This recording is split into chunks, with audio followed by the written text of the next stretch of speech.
এটা কোনো কথা হলো না তো। আপনি তো আমাকে জেরা করতে পারেন না, তাহলে মামলা করেন, কোর্টে যান।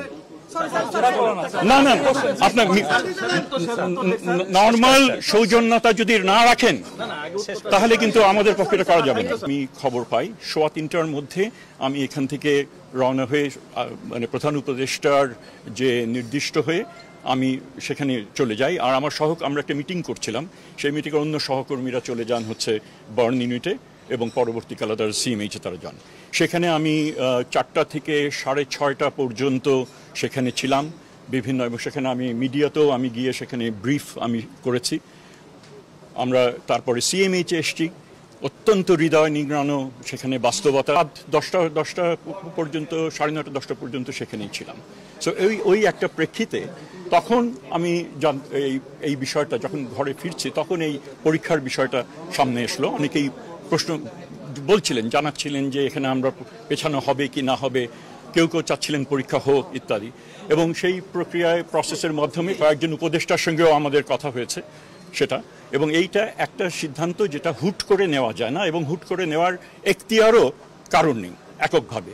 তো সেখানে সেই প্রক্রিয়া যেরকমভাবে পরীক্ষা কন্ডাক্ট করার জন্য একটা রোল ডাউন করতে হয়, আবার পরীক্ষা যদি না হয় সেটা আবার রোল ব্যাক করার কিন্তু একটা বিষয় রয়েছে, যে প্রশ্নপত্রগুলো চলে গিয়ে থাকলে এক ধরনের বিষয় হবে, লোকাল অ্যাডমিনিস্ট্রেশনকে জানানো ইত্যাদি, সেগুলো ফিরিয়ে আনা, এই বিষয়গুলো নিশ্চিত করেই কিন্তু আমরা তখন হয়েছে সিদ্ধান্ত যখন হলো যে এটা আমরা পেছাবো, সেটা নির্দিষ্ট সময় হয়েছে এবং পরবর্তীকালে এটা জানিয়ে দেওয়া হয়েছে। কাজেই পরীক্ষা যেটা একটা ধারণা হয়তো রয়েছে যে একক সিদ্ধান্তে অনেক আগেই দ্রুতই এটা নেওয়া যেতে পারতো, এটা বোধহয় এই ধারণাটা একেবারেই সঠিক না। ডিউ প্রসেস ফলো করে পরীক্ষা সেটা পেছানো হয়েছে এবং পরবর্তীকালে 2:30 3টা ওই সময়টাতে অবশ্যই না। তাহলে কি সিদ্ধান্ত কি, তাহলে কি আপনি কি মনে করেন? আর এই সিদ্ধান্ত গ্রহণের ক্ষেত্রে এমন বিষয় এসেছিল যে পরীক্ষা যদি আমরা যেন নেই, কারণ অনেক বাচ্চারা তারা আমরা তো সেরকমভাবে অ্যাফেক্টেড হয়নি, আমরা চাই পরীক্ষাটা হয়ে যাক, সেটাও আমাদের বিবেচনার মধ্যে নিতে হয়েছিল। এটা এককভাবে ভাবতে হবে। এখানে কোনো রকমের অব্যবস্থাপনা এখানে হয়নি, আমি সেটাই বোঝাতে চেষ্টা করছি। ব্যবস্থা নির্দিষ্ট যে নিয়ম কানুন আছে, আমি আর আপনাদের সঙ্গে উত্তর দেবো না। অশেষ ধন্যবাদ। Thank you very much.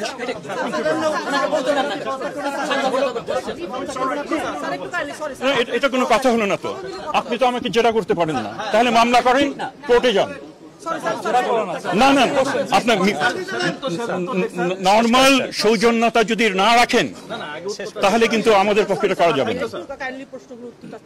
না, আমি তো সেটাই বলেছি যে সেক্রেটারি রিজাইন করেছেন, যারা রিজাইন করেছেন মানে কি ওনাকে অব্যাহতি যেটা দেওয়া হয়েছে সেটা উচ্চতর একটা কমিটির সিদ্ধান্ত, এবং আমি সারাদিনের সেই সিদ্ধান্তের সঙ্গে আমি যুক্ত ছিলাম না।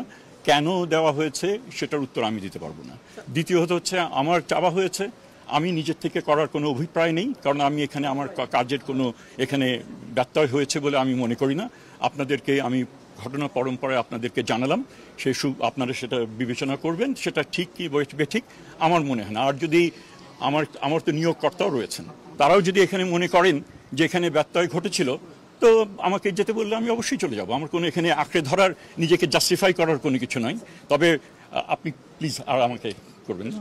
তো আমার এতটুকু এখানে বক্তব্য। এখানে ভোগান্তির মধ্যে আমার এই যে ব্যাখ্যা যেটা দিলাম, তারপরেও যদি আমার ধারণা তারা এই ব্যাখ্যা দেওয়ার তারা যদি ভেবে থাকেন তারা ভোগান্তির মধ্যে পড়েছিলেন, তাদের সেই ধারণাটা পাল্টাবে বলে আমি মনে করি।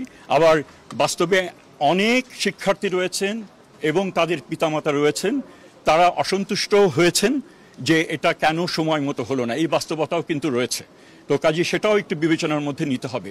এই ধরনের সিদ্ধান্ত হুট করে নেওয়া এটা মোটেই সঠিক না। যেরকম প্ল্যান করতে হয়, রোল ব্যাক করতে হলেও সময় লাগে, এবং যথাযথভাবে হয়েছে। বা এটা যদি আগে নেওয়া যেত ভালো হতো, কিন্তু আগে নেওয়া সেটা সম্ভব হয়নি সঙ্গত কারণ।